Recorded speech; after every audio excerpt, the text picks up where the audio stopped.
At exactly 2:44 a.m., the camera started recording, even though no one was holding it. On September 18th, 1972, in a quiet suburban home in Culver City, California, Kerry, Gaina and Barry Conrad were asleep, unaware that their night was about to turn into something neither of them could ever explain.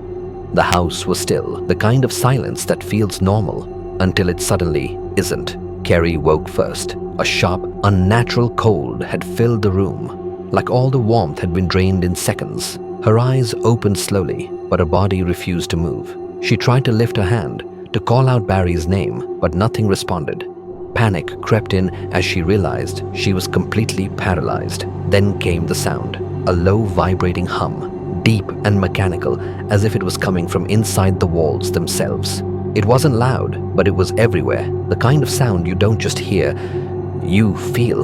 With immense effort, Kerry shifted her gaze toward the corner of the room, and that's when she saw it, a dark figure, tall, still, watching. It had no clear shape, no face, just a presence, darker than the shadows around it. It didn't move. It didn't need to. Moments later, Barry woke up, disturbed by something he couldn't quite understand. At first, he thought it was just a bad dream until he turned his head. Kerry wasn't beside him. His breath caught in his throat as his eyes adjusted, and then he saw her. She was floating, slowly rising above the bed, her body stiff, suspended in the air as if gravity had simply stopped working. Her face was frozen in silent fear, eyes wide, staring at something he couldn't fully see. The humming grew stronger. In a state of shock and instinct, Barry reached for the small camera near the bedside table and began recording. His hands trembled, but he didn't stop. Through the lens, he watched as Kerry remained suspended midair for nearly half a minute. Then, without warning, she dropped. Her body slammed back onto the bed. At that exact moment,